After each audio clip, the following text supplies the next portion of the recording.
Yes, good morning, good morning.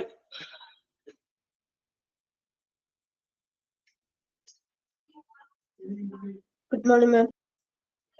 Morning. Sound കേൾക്കണ്ടല്ലോ അല്ലേ നന്നായിട്ട്?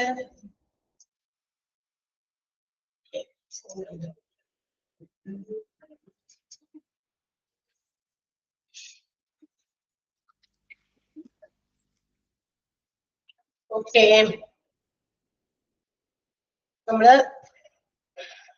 കുറച്ച് ഭാഗം കൂടി എടുക്കാനുണ്ട് അല്ലേ? റെസ്പോൺസിബിലിറ്റീസ് ഓഫ് ഹോസ്പിറ്റൽ അഡ്മിനിസ്ട്രേഷൻ, അതാണ് നമ്മൾ എടുത്തോണ്ടിരിക്കുന്നത്. വായിച്ചു നോക്കിയോ? കുറെ റെസ്പോൺസിബിലിറ്റീസ് ആണ്. അപ്പൊ ഹോസ്പിറ്റൽ അഡ്മിനിസ്ട്രേഷൻ കോഴ്സാണ് നമ്മൾ പഠിക്കുന്നത്. അതില് ഓരോ ചില അതായത് ഓൾ ടുഗദർ എല്ലാം കൂടി കൺക്ലൂഡ് ചെയ്യുന്നത് പോലെ ഓരോ പ്രത്യേകം വ്യക്തികളുടെ അല്ലെങ്കിൽ ഒരു ഗ്രൂപ്പ് ഓഫ് പ്രൊഫഷണൽസ് ഓരോരുത്തർക്കും അല്ലെങ്കിൽ ആ ഒരു ഗ്രൂപ്പിന് ചെയ്യേണ്ട റെസ്പോൺസിബിലിറ്റീസ് ആണ് നമ്മൾ ഇങ്ങനെ ഓരോ ടോപ്പിക് ആയിട്ട് പറഞ്ഞുകൊണ്ടിരിക്കുന്നത്. കഴിഞ്ഞ ദിവസം നമ്മള് ഹോസ്പിറ്റൽ അഡ്മിനിസ്ട്രേറ്ററിന്റെയും അതുപോലെ തന്നെ വേറെ ഒരാളെ കൂടി പഠിച്ചല്ലോ. ആരെ പഠിച്ചത്? മെഡിക്കൽ സെക്രട്ടറിയുടെ കുറച്ച് പറഞ്ഞു ആണോ? ഔട്ട് പേഷ്യന്റ് സെക്രട്ടറിയുടെ പറഞ്ഞു, out patient secretary O P സെക്രട്ടറിയുടെ പറഞ്ഞു, പിന്നെ മെഡിക്കൽ സെക്രട്ടറിയുടെ കുറച്ച് പോയിന്റ്സ്. ഇത്രയുമാണ്. ഹോസ്പിറ്റൽ അഡ്മിനിസ്ട്രേറ്ററുടെയും ഔട്ട് പേഷ്യന്റ് സെക്രട്ടറിയുടെയും പിന്നെ മെഡിക്കൽ സെക്രട്ടറിയുടെയും കുറച്ച് പറഞ്ഞു അല്ലേ? അത്രയല്ലേ എടുത്തത്? യെസ്. അപ്പൊ ഇനി ബാക്കി നോക്കാം. മെഡിക്കൽ സെക്രട്ടറിയുടെ എത്രാമത്തെ പോയിന്റ് വരെ പറഞ്ഞു എന്നറിയാമോ? ഒരുപാട് ഉത്തരവാദിത്തങ്ങൾ ഓരോരുത്തർക്കും ഉണ്ട്. ഇത് മുഴുവനൊക്കെ നമ്മൾ പഠിച്ച് കാണാപ്പാടം അങ്ങനെ പഠിക്കേണ്ട ആവശ്യമൊന്നുമില്ല. നിങ്ങൾ അതിന്റെ ആ ഒരു ലോജിക്ക് നോക്കി ഓരോ ഡിപ്പാർട്ട്മെന്റിലും അല്ലെങ്കിൽ ഏത് പ്രൊഫഷണൽ ആണ് ആ ഒരു പ്രൊഫഷണലിന്റെ പേര് നോക്കിയിട്ട് ലോജിക്ക് അനുസരിച്ച് അവരുടെ ഉത്തരവാദിത്തങ്ങൾ എന്തായിരിക്കുമെന്ന് കുറച്ച് ഇമ്പോർട്ടന്റ് ആയിട്ടുള്ള കുറച്ച് മീൻസ് അതായത് വളരെ എന്താ പറയാ ഫോർമൽ ആയിട്ടുള്ള കുറച്ച് പോയിന്റുകളെങ്കിലും നമ്മൾ പഠിച്ചു വെക്കുക. ഓക്കെ, എല്ലാം പഠിക്കാൻ പറ്റിയില്ലെങ്കിലും അതില് മെയിൻ ആയിട്ട് നമ്മൾ പറഞ്ഞ കാര്യം നിങ്ങളോട് ആ ഫസ്റ്റ് സെന്റൻസ് എല്ലാവരുടെയും പഠിച്ചു വെക്കണം. എല്ലാവരുടെയും ഫസ്റ്റ് സെന്റൻസിൽ പറഞ്ഞേക്കുന്നത്. ഇപ്പൊ കഴിഞ്ഞ ദിവസം നമ്മൾ പറഞ്ഞു the medical secretary will execute secretarial duties.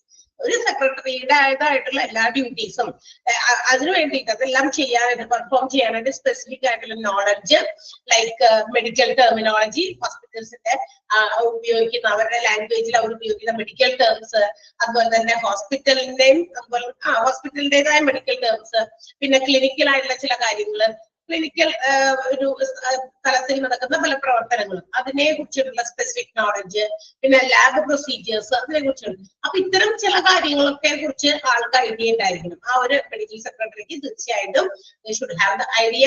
അപ്പൊ അതിനെ കുറിച്ചുള്ള പോയിന്റുകളാണ് നമ്മളിങ്ങനെ പറഞ്ഞുകൊണ്ടിരിക്കുന്നത് കേട്ടോ. 6ാമത്തെ പോയിന്റ് വരെയും നമ്മൾ കഴിഞ്ഞു. Secures information by complete. അതല്ലല്ലോ 6ാമത്തെ തുടങ്ങിയിരിക്കണം എന്ന് തോന്നുന്നു അല്ലെ? അല്ല, 6ാമത്തെ 7ാമത്തെ തുടങ്ങിയിരിക്കണം. Provides historical reference by progressing and utilizing filing and retrieval system. അതായത് ഏതൊക്കെയൊക്കെ പേഷ്യൻസ് ഒക്കെ വരുമ്പോ അവരെ സംബന്ധിക്കുന്ന ചില ഹിസ്റ്റോറിക്കൽ ആയിട്ടുള്ള റെഫറൻസുകളൊക്കെ ഉണ്ടാക്കുക, തയ്യാറാക്കുക. അവരുടെ ഹിസ്റ്ററി എന്ന് പറയുമ്പോൾ ഒരു പേഷ്യന്റിനെ സംബന്ധിക്കുന്ന മെഡിക്കൽ ഹിസ്റ്ററിനെ കുറിച്ചൊക്കെ നമ്മൾ നേരത്തെ ചാപ്റ്ററുകളിലൊക്കെ പഠിച്ചിട്ടുണ്ട് അല്ലെ? അപ്പൊ മെഡിക്കൽ ഹിസ്റ്ററി സംബന്ധമായിട്ടുള്ള കാര്യങ്ങൾ പ്രോഗ്രസ് ചെയ്യുക, അത് അപ്ഡേറ്റ് ചെയ്തുകൊണ്ടിരിക്കുക, ആവശ്യത്തിന് എന്താ പറയാ അത് ഫയൽ ചെയ്യുക. വേണ്ട ഇൻഫോർമേഷൻസ് ആണെങ്കിൽ it should be filed and also it should be retrieved at any time. എപ്പോ വേണമെങ്കിലും നമുക്ക് അത് എടുത്ത് ഉപയോഗിക്കാൻ പറ്റുന്ന രീതിയിൽ അത് ഫയൽ ചെയ്ത് വെക്കണം. മിസ്സായി പോയി, അത് കാണുന്നില്ല, അല്ലെങ്കിൽ എന്താ പറയാ അങ്ങനെയൊക്കെ നമുക്ക് സംഭവിക്കാൻ പാടില്ല. അപ്പൊ മെഡിക്കൽ സെക്രട്ടറി കുറെ കാര്യങ്ങളൊക്കെ ഹാൻഡിൽ ചെയ്യണം എന്നുള്ളതാണ്. അടുത്തതാണ് secure information by completing database backups. അതായത് ഡാറ്റാബേസ് എന്ന് പറയുമ്പോൾ ത്രൂ നമ്മുടെ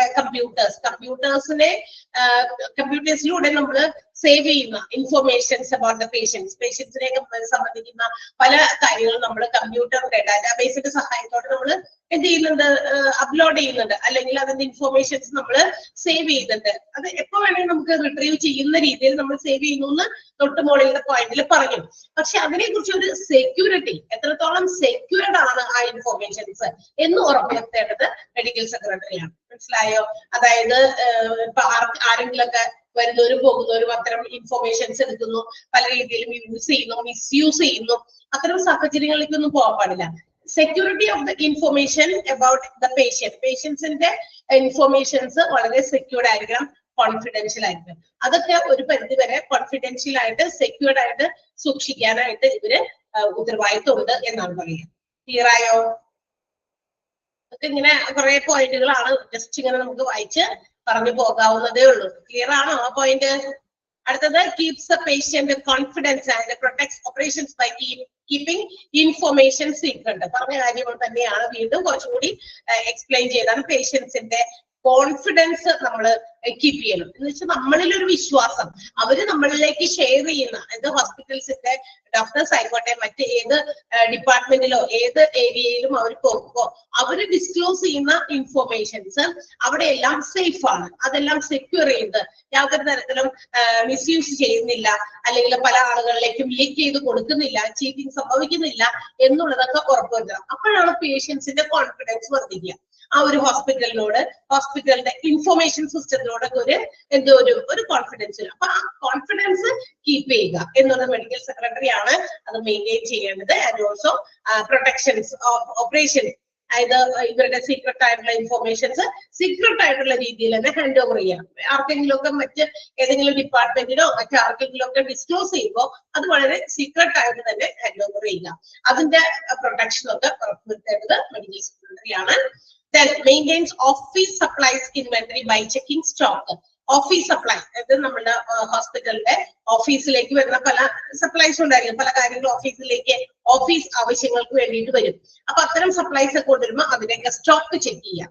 അതും ഇതുപോലെ തന്നെ സ്റ്റോക്ക് ഒന്നും എടുക്കാതെ കൊണ്ടുവന്നു, കുറെ സാധനങ്ങൾ കൊണ്ടുവരുന്നു. ഇപ്പൊ ഓഫീസ് യൂസിന് വേണ്ട കുറെ കാര്യങ്ങളൊക്കെ നമുക്കറിയാം. ഇപ്പൊ ഇവിടെ പെൻ ആയിരിക്കാം, പേപ്പർ ആയിരിക്കാം, ഇങ്ക് ആയിരിക്കാം, പ്രിന്ററിന്റെ വല്ല എന്തെങ്കിലും കാര്യങ്ങളായിരിക്കാം, ലൈക്ക് ദാറ്റ്. അങ്ങനത്തെ എന്ത് സാധനം കൊണ്ടുവരുമ്പോഴും അത് ഇൻപുട്ട് ആയിട്ട് ഇങ്ങോട്ട് വരുന്നതും അത് നമ്മൾ എന്തെങ്കിലുമൊക്കെ കാര്യത്തിൽ ഉപയോഗിക്കുന്നതും അതിന്റെയൊക്കെ ഒരു സ്റ്റോക്ക് നമ്മൾ മെയിൻറ്റെയിൻ ചെയ്താൽ, അല്ലെ, ഓപ്പണിംഗ് സ്റ്റോക്ക്, പിന്നെ പർച്ചേസ്, പിന്നെ അതിൽ നിന്ന് എടുത്ത് ഉപയോഗിച്ച് കഴിഞ്ഞപ്പോൾ അതിനെ യൂസ് ചെയ്ത ഇഷ്യൂ ചെയ്ത ഡിപ്പാർട്ട്മെന്റുകളിലേക്കോ മറ്റാളുകൾക്കൊക്കെ ഇഷ്യൂ ചെയ്തതിന്റെ എടുത്തെടുത്ത് കണക്കെടുത്തിട്ട് എന്ത് ചെയ്യണം, ബാലൻസ് ചെയ്ത് നോക്കണം.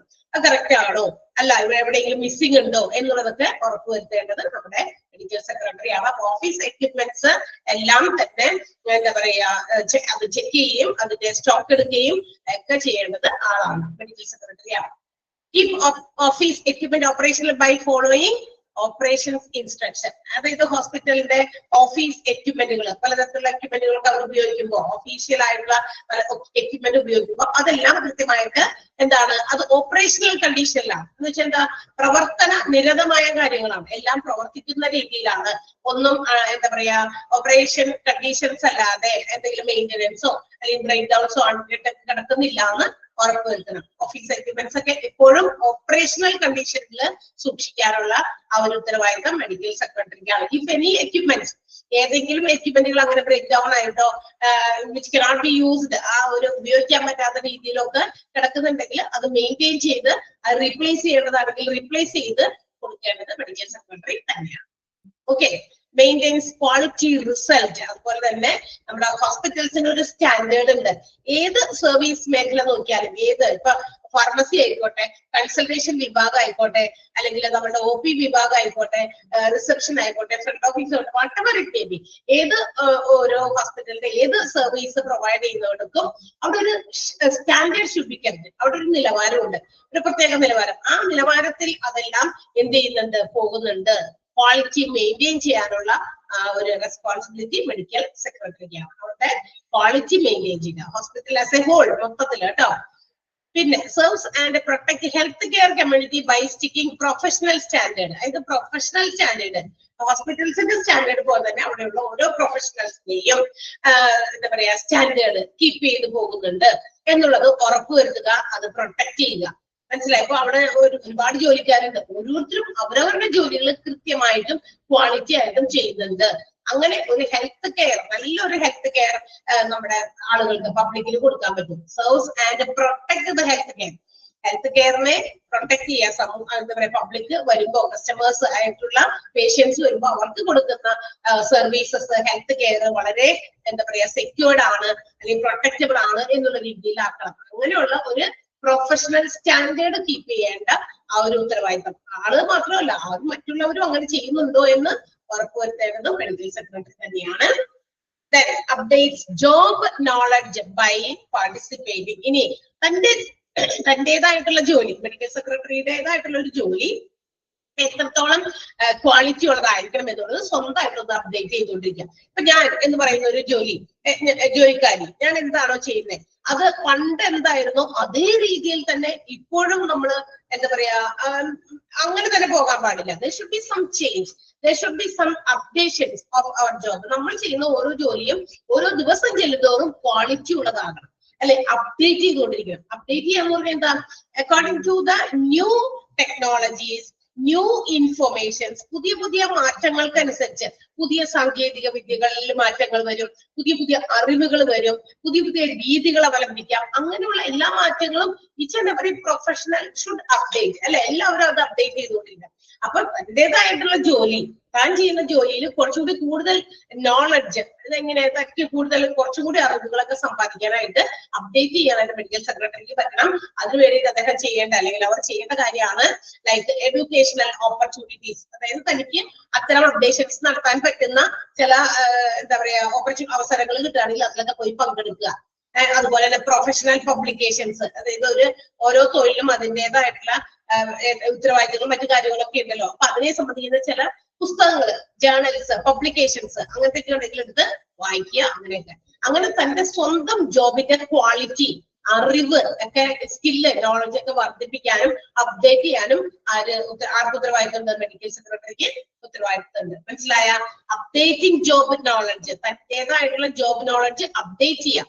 എങ്ങനെ പറ്റും അത്? By participating in educational opportunities like reading professional publications. അതായത് തങ്ങൾക്ക് കിട്ടുന്ന അവസരങ്ങൾ, നമ്മളുടെ അറിവ് വർദ്ധിപ്പിക്കാൻ കിട്ടുന്ന അവസരങ്ങള് അതൊക്കെ പരമാവധി ഉപയോഗപ്പെടുത്താം. ഇപ്പൊ സ്വന്തമായിട്ട് നമുക്ക് വേണമെങ്കിൽ പുസ്തകങ്ങൾ, അതുപോലെയുള്ള പബ്ലിക്കേഷൻസ് ഒക്കെ ഉണ്ടായിരിക്കും. പ്രൊഫഷൻ സംബന്ധമായിട്ടുള്ള കാര്യങ്ങളൊക്കെ ഉൾക്കൊള്ളുന്ന പബ്ലിക്കേഷൻസ് ഒക്കെ ഉണ്ടെങ്കിൽ അതൊക്കെ എടുക്കുക, വായിക്കുക, മനസ്സിലാക്കുക. അങ്ങനെ സ്വയം അപ്ഡേറ്റഡ് ആക്കുക. ഓക്കെ, ക്ലിയർ ആയോ? പോയിന്റ് മനസ്സിലായോ? ഒന്നും ഒരേ രീതിയിൽ ഇരിക്കാതെ മാറ്റങ്ങൾ വരണം. ഇപ്പൊ നമ്മൾ ഓരോ രീതിയിൽ പണ്ടൊക്കെ എങ്ങനെയായിരുന്നോ ആ രീതിയിൽ ഒരുപാട് മാറ്റങ്ങൾ എടുത്ത് നമ്മൾ തന്നെ എന്താ പറയാ സ്കൂളുകളിലൊക്കെ നേരിട്ട് അല്ലെങ്കിൽ കോളേജുകളിൽ നേരിട്ട് പോയി നിന്ന് എന്താ പറയാ 60 പിള്ളേരുടെ മുമ്പിൽ നിന്ന് ക്ലാസ്സിൽ ഫേസ് ടു ഫേസ് നിന്ന് പഠിപ്പിച്ചിരുന്നു.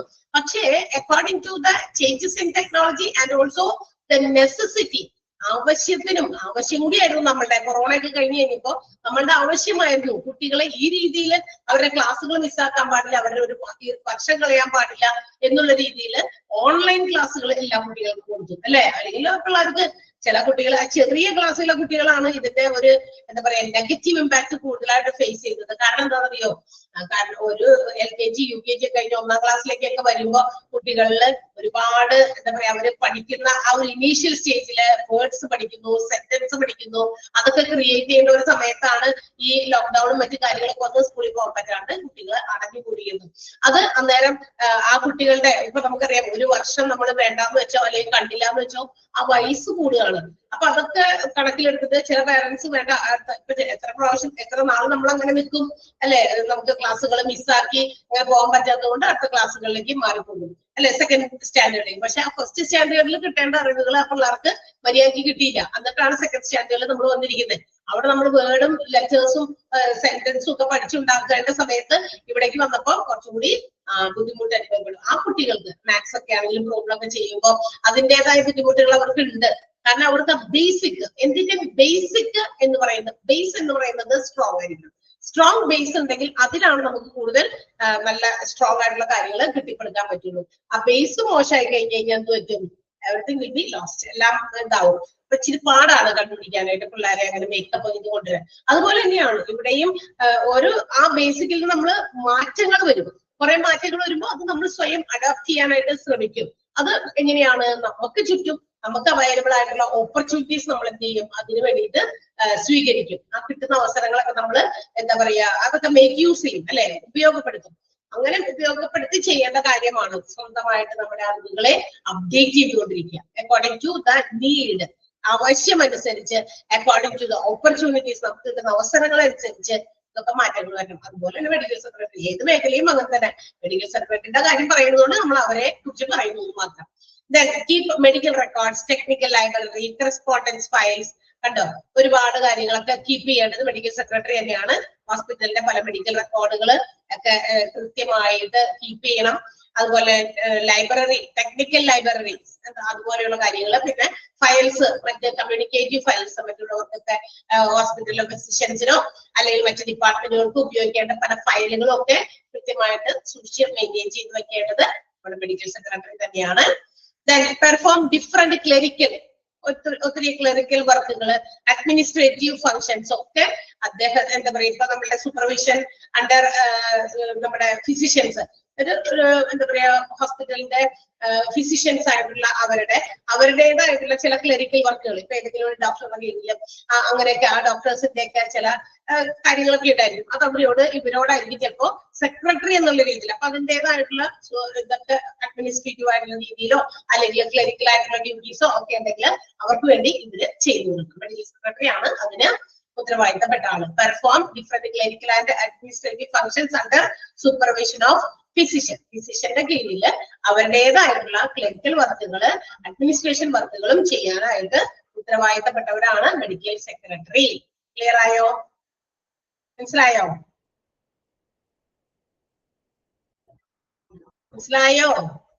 യെസ്, ഇതിങ്ങനെ നമുക്ക് വായിച്ച് മനസ്സിലാക്കാൻ പറ്റുന്നത് തന്നെയാണ്. കുറച്ചധികം ഉള്ളത് കൊണ്ട് നമുക്ക് പഠിക്കാനൊന്നും ചിലപ്പോൾ ഇൻട്രസ്റ്റ് തോന്നൂല, പക്ഷെ എങ്കിലും നമ്മൾ വായിക്കണം. ഓക്കെ, അടുത്തത് വായിച്ചു നോക്കുക കേട്ടോ നിങ്ങൾ. ആ ഫസ്റ്റ് സെന്റൻസ് ഞാൻ പറഞ്ഞത് അണ്ടർലൈൻ ചെയ്തിട്ടുണ്ടായിരിക്കും, ഇവിടെയും അങ്ങനെ തന്നെ. അടുത്തത് നമ്മൾ പഠിക്കാൻ പോകുന്നത് ഔട്ട് പേഷ്യന്റ് ഡിപ്പാർട്ട്മെന്റിന്റെ എക്സിക്യൂട്ടീവ് ആണ് കേട്ടോ.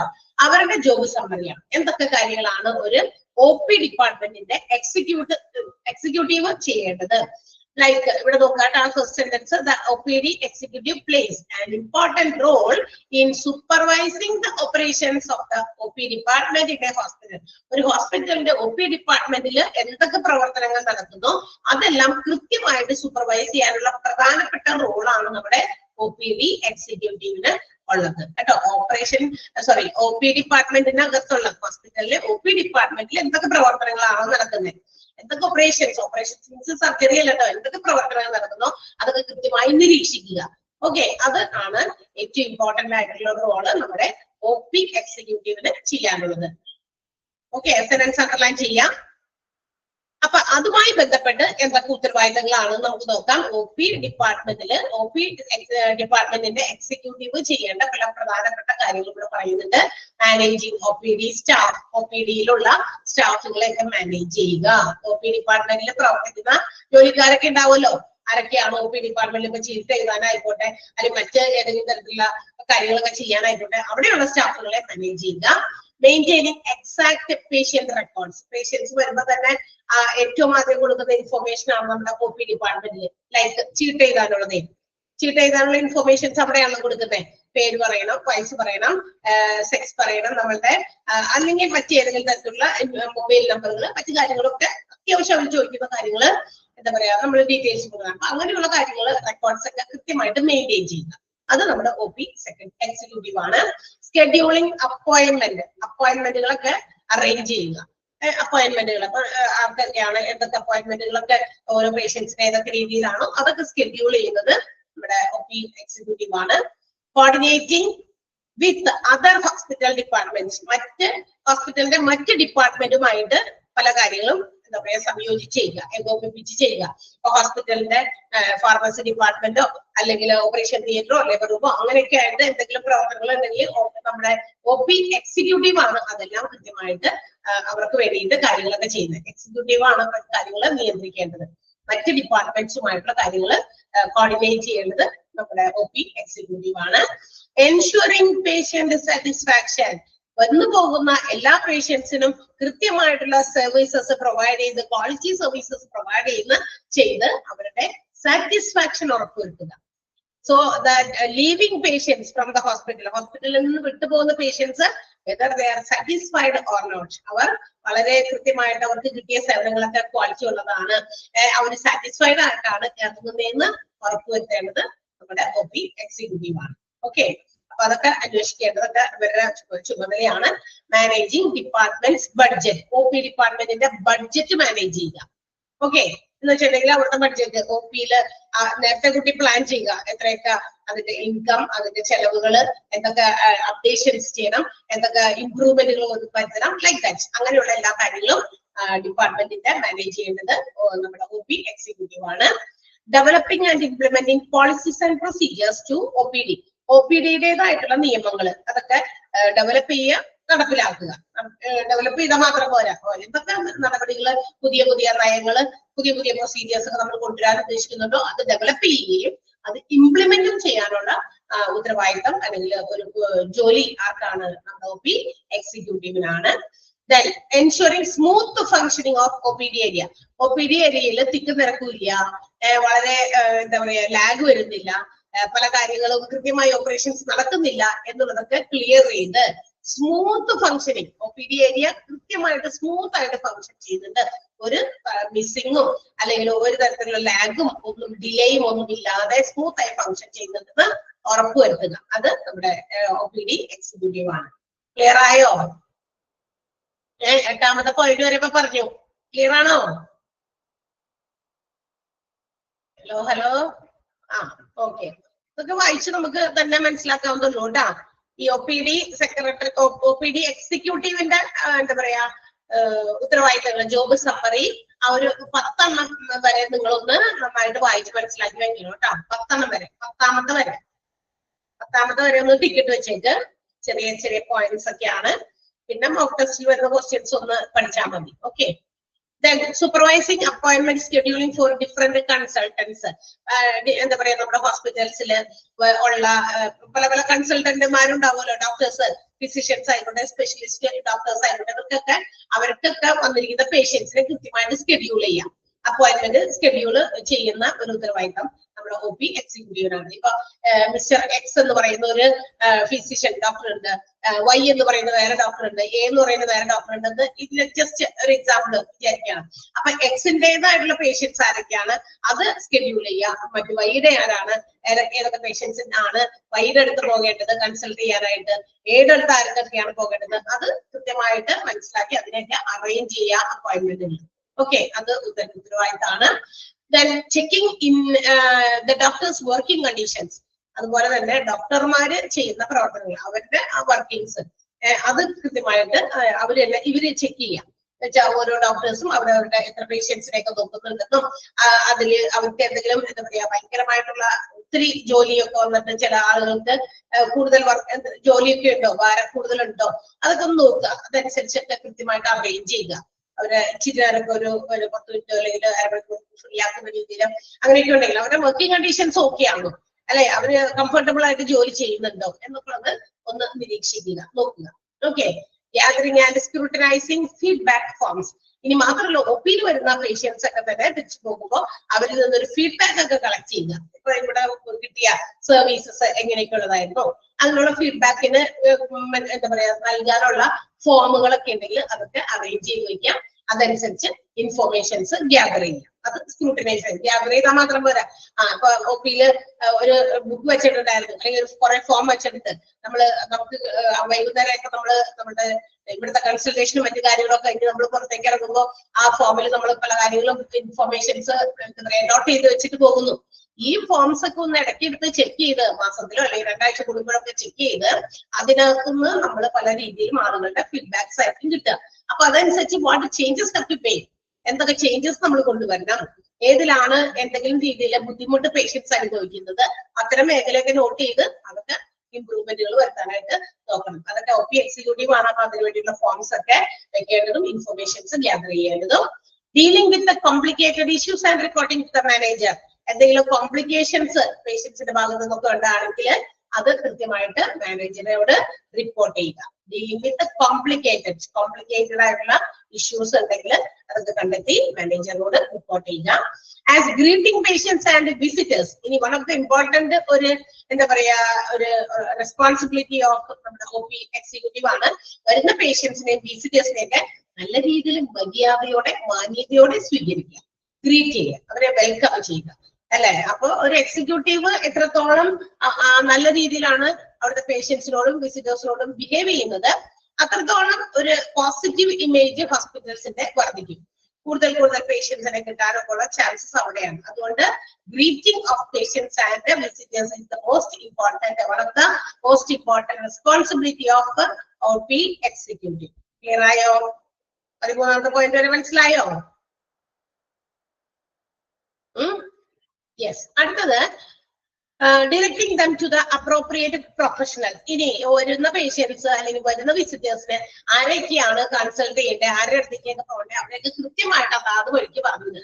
എനിക്ക് ഇന്ന ഡോക്ടറെ കാണണമെന്ന് പറയുമ്പോ അത് ഇവിടെ അല്ലാതെ അപ്പുറത്താണെന്ന് പറഞ്ഞിട്ട് അങ്ങനെ വിടാതെ നേരായ വഴിക്ക് ഇന്ന ഏത് ഡോക്ടറെ കാണണം, ഏത് എന്താ പറയാ ഡിപ്പാർട്ട്മെന്റിൽ പോകണം, ഏത് പ്രൊഫഷണലിനെ കാണണം എന്നൊക്കെ ചെയ്യണം. ഇപ്പൊ എനിക്ക് ഇൻഷുറൻസുമായിട്ട് ബന്ധപ്പെട്ടുള്ള കാര്യങ്ങൾ ചെയ്യണം. So whom should I meet എന്ന് പറഞ്ഞിട്ട് ഒരു പേഷ്യന്റ് വരികയാണെങ്കിൽ, അല്ലെങ്കിൽ പേഷ്യന്റിന്റെ കൂടെ വന്നിരിക്കുന്ന ആരെങ്കിലും വരികയാണെങ്കിൽ അവരെ കൃത്യമായിട്ട് ആ സ്ഥാനത്തേക്ക് എത്തിക്കുക. അല്ലാണ്ട് അറിയില്ല എന്ന് പറയാനോ അല്ലെങ്കിൽ തെറ്റായ രീതിയിൽ അവരെ ഡിറക്ട് ചെയ്യാനോ നോക്കാതിരിക്കുക. അപ്പൊ ഡിറക്റ്റിംഗ് ദം എന്ന് ഉദ്ദേശിക്കുന്നത് പേഷ്യൻസ് ഓർ വിസിറ്റേഴ്സ്, വരുന്ന പേഷ്യൻസിനെ ആയിക്കോട്ടെ വിസിറ്റേഴ്സിനെ ആയിക്കോട്ടെ നേരായ മാർഗത്തിലൂടെ അവർക്ക് കണ്ടെത്തേണ്ട പ്രൊഫഷണൽസിന്റെ അടുത്തേക്ക് അവരെ ഡിറക്ട് ചെയ്യുക.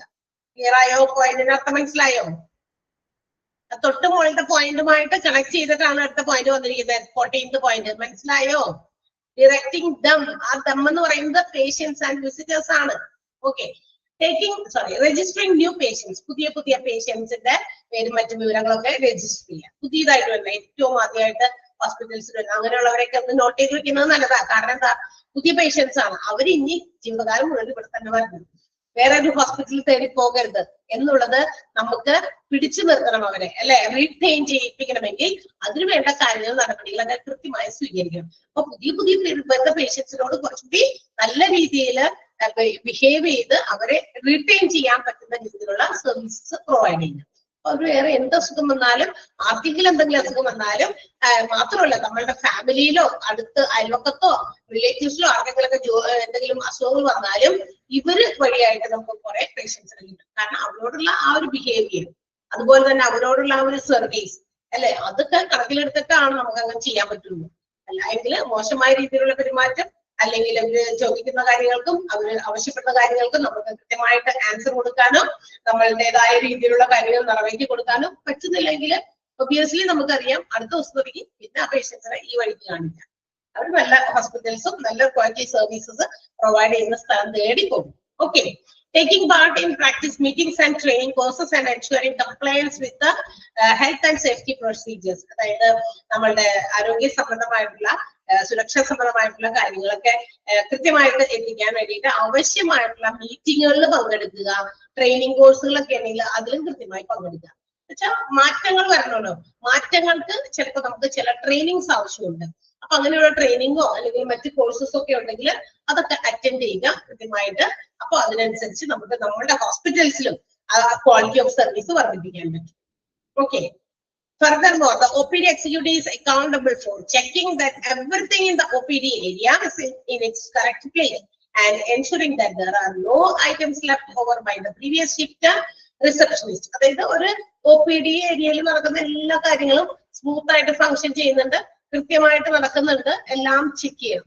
ഓക്കെ. അവര് അദ്ദേഹത്തിന്റെ റെസ്പോൺസിബിലിറ്റി ആണ്, OPD എക്സിക്യൂട്ടീവിന്റെ റെസ്പോൺസിബിലിറ്റി ആണ്. മാത്രമല്ല ഇപ്പോ എന്താ പറയാ റിസപ്ഷനിസ്റ്റുകള്, ഇപ്പൊ ചീട്ട് എഴുതാനിരിക്കുന്നവര്, അങ്ങനെയൊക്കെ ഉള്ളവര് ചിലപ്പോ അവര് മാറിയൊക്കെ വരും. എന്ന് വെച്ചിട്ടുണ്ടെങ്കിൽ അടുത്ത ദിവസം വേറെ ഷിഫ്റ്റിലുള്ളവരുണ്ടായിരിക്കും. അപ്പൊ ആ ഷിഫ്റ്റ് മാറി വരുന്നതനുസരിച്ചിട്ട് തൊട്ട് മുന്നിലുണ്ടായിരുന്ന റിസപ്ഷനിസ്റ്റ് അവരുടേതായ ജോലികളൊക്കെ അവർ കൃത്യമായി ചെയ്ത് തീർത്തിട്ടാണ് അടുത്ത ആൾക്ക് അത് കൈമാറിയത് എന്നൊക്കെ ഉറപ്പുവരുന്നു. മനസ്സിലായോ? അല്ലാണ്ട് മറ്റേ ഇപ്പൊ ഞാൻ എന്റെ ജോലി ചെയ്തുകൊണ്ടിരിക്കുക, അടുത്ത ദിവസം എനിക്കല്ല ഡ്യൂട്ടി, അവിടെ റിസപ്ഷനിൽ വേറെ ആളാണെന്ന് വിചാരിക്കുക. Just imagine. അങ്ങനെയാണെങ്കിൽ അവര് ഞാൻ എന്റേതായ ജോലികളെല്ലാം കംപ്ലീറ്റ് ചെയ്ത് പെൻഡിങ് ഒന്നുമില്ലാതെ കംപ്ലീറ്റ് ചെയ്തിട്ടുണ്ടായിരിക്കും. അത് ഉറപ്പുവരുത്തണം മെഡിക്കൽ നമ്മുടെ എന്താ പറയുക OPD എക്സിക്യൂട്ടീവ്. അടുത്ത ദിവസം അല്ലെങ്കിൽ അടുത്ത ഷിഫ്റ്റില് ചിലപ്പോൾ ഉച്ചവരെ ഒരാളായിരിക്കും ഇരിക്കുക, നെക്സ്റ്റ് ഷിഫ്റ്റിൽ വേറെ ആളായിരിക്കും. ഉച്ചവരെയുള്ള ചെയ്ത ആളുടേതായിട്ടുള്ള ജോലികളെല്ലാം കൃത്യമായി ചെയ്തിട്ടുണ്ടെന്ന് ഉറപ്പുവരുത്തുക അടുത്ത ആൾക്കാണ് ഹാൻഡ് ഓവർ ചെയ്യുന്നതിന് മുമ്പ്. ഓക്കെ. അതാണ് ഉദ്ദേശിക്കുന്നത്. They direct the patients to the payment counter. ഇനി മാത്രമല്ല പേഷ്യൻസിനൊക്കെ കൃത്യമായിട്ട് പേയ്മെന്റ് എവിടെയാണ് ചെയ്യേണ്ടത് അങ്ങനെയുള്ള കാര്യങ്ങൾ അവരുടെ കേസ് പേപ്പർ നോക്കിയിട്ട് അവരുടെ ഷീറ്റൊക്കെ നോക്കിയിട്ട് പേയ്മെന്റ് ചെയ്യുന്ന കാര്യത്തിൽ അവരെ ഹെൽപ്പ് ചെയ്യുക, അതുപോലെ ഡിറക്ട് ചെയ്യുക. ചിലപ്പോൾ ആളുകൾക്ക് അറിയില്ലായിരിക്കും പേ എവിടെയാണ് പേ ചെയ്യേണ്ടതെന്ന്. അപ്പൊ അതൊക്കെ കൃത്യമായിട്ടും ചെയ്യുകയാണെങ്കിൽ it will be smooth and efficient. നല്ല രീതിയിൽ സ്മൂത്ത് ആയിട്ട് എഫിഷ്യന്റ് ആയിട്ട് കാര്യങ്ങൾ നടക്കും. OPD-യിൽ തിക്കും വരും, കുറെ ആൾക്കാർ പേയ്മെന്റ് എവിടെ ചെയ്യണമെന്ന് അറിയില്ല, ഇങ്ങനെയൊക്കെ നിൽക്കുക. അപ്പൊ അങ്ങനെയുള്ള സാഹചര്യങ്ങൾ ഉണ്ടെങ്കിൽ അത് ഇല്ലാതെ അത്തരം തിക്ക് തിരക്ക് കൂട്ടലുകൾ അറിയില്ലാതെ പേഷ്യൻസ് എന്ത് ചെയ്യണമെന്ന് അറിയാതെ നിൽക്കുന്ന സാഹചര്യങ്ങളിലൊക്കെ OP എക്സിക്യൂട്ടീവ് ആണ് ഇനീഷ്യേറ്റീവ് ചെയ്ത് എടുത്ത് അതിനകത്തേക്ക് എന്ത് ചെയ്യുക, എൻഗേജ് ചെയ്ത് അതൊക്കെ ക്ലിയർ ചെയ്യാനുള്ള കാര്യങ്ങൾ ചെയ്യുന്നത്. ക്ലിയർ ആയോ? മനസ്സിലായോ? 18ാമത്തെ point ഉത്തരവാദിത്തങ്ങളുണ്ട്. Okay, and the last one, OPD executive is necessary for ensuring that the outpatient department runs. Overall പറഞ്ഞിരിക്കുന്നതാണ്. തീർച്ചയായിട്ടും ഇവരുടെ ഉത്തരവാദിത്തമാണ് OP ഡിപ്പാർട്ട്മെന്റ് വളരെ എഫക്റ്റീവ് ആയിട്ട് എഫിഷ്യന്റ് ആയിട്ട് ക്വാളിറ്റി ഹൈ ക്വാളിറ്റി കെയർ പേഷ്യൻസിന് കൊടുക്കുന്നുണ്ട് എന്നുള്ളതും അതുപോലെ തന്നെ അങ്ങനെ കൊടുക്കുമ്പോൾ they have to maintain manage cost. അതായത് ചെലവുകളൊക്കെ കൃത്യമായിട്ട് റെഗുലേറ്ററി ആയിട്ടുള്ള അവരുടെ നിയമങ്ങളും മറ്റൊക്കെ അനുശാസിച്ചിട്ട് തന്നെ ചെലവുകളൊക്കെ മെയിൻറ്റെയിൻ ചെയ്ത് മാനേജ് ചെയ്ത് തന്നെയാണ് ക്വാളിറ്റി സർവീസസ് പ്രൊവൈഡ് ചെയ്തതെന്ന് ഉറപ്പുവരുത്തുക. ഒരുപാട് കാശൊക്കെ ചെലവാക്കി ഒത്തിരി എന്താ പറയാ ഒരു ബിസിനസ് രീതിയിലാണ് ഇപ്പൊ ഹോസ്പിറ്റൽസ് പ്രവർത്തിക്കുന്നത്. അപ്പൊ തീർച്ചയായിട്ടും ലാഭം ഉണ്ടാക്കുക എന്നുള്ളത് അവരുടെ ലക്ഷ്യം തന്നെയാണ്, അല്ലെ? Profit making is one of the important aim of any business organisation. എല്ലാ ബിസിനസ് ഓർഗനൈസേഷന്റെ പ്രധാനപ്പെട്ട ലക്ഷ്യം ലാഭം ഉണ്ടാക്കുക. അപ്പൊ ലാഭം ഉണ്ടാക്കുമ്പോൾ എന്ത് ചെയ്യണം? നമ്മള് ലാഭം ഉണ്ടാക്കണമെങ്കിൽ എന്ത് ചെയ്യണം? ചെലവ് പരമാവധി കുറയ്ക്കണ്ടേ? ചെലവ് പരമാവധി കുറയ്ക്കണം. അപ്പൊ കോസ്റ്റ് റിഡ്യൂസ് ചെയ്ത് managing and maintaining cost, manage ചെയ്ത് കോസ്റ്റിനെ അല്ലെങ്കിൽ മെയിൻറ്റെയിൻ ചെയ്ത് നമുക്ക് എന്ത് ചെയ്യണം? ക്വാളിറ്റി സർവീസസ് കസ്റ്റമേഴ്സിന് കൊടുക്കണം. അത് ഏത് ബിസിനസ് ഓർഗനൈസേഷൻ ആയിക്കോട്ടെ, ഹോസ്പിറ്റൽസ് മാത്രമല്ല. ഹോസ്പിറ്റൽസ് ആകുമ്പോൾ ഹൈ ക്വാളിറ്റി കെയർ കൊടുക്കുക പേഷ്യൻസിന്. മറ്റ് ബിസിനസ്സുകാര് അവരവരുടെ കസ്റ്റമേഴ്സിനെ റിട്ടൈൻ ചെയ്യാനായിട്ട് അവർ നൽകുന്ന സേവനങ്ങളും വളരെ ക്വാളിറ്റി ഉള്ളതായിരിക്കും. അങ്ങനെ വരുമ്പോൾ അവർക്ക് അവരെ പിടിച്ചു നിർത്താൻ പറ്റുള്ളൂ. കസ്റ്റമേഴ്സ് വേറെ എവിടെയും പോകാതെ പിടിച്ചു നിർത്താൻ പറ്റുള്ളൂ. അത് ഉറപ്പുവരുത്തേണ്ടത് ഇവിടെ നമ്മുടെ OP എക്സിക്യൂട്ടീവ് ആണ്. ക്ലിയർ ആയോ? മനസ്സിലായോ? ഓക്കെ.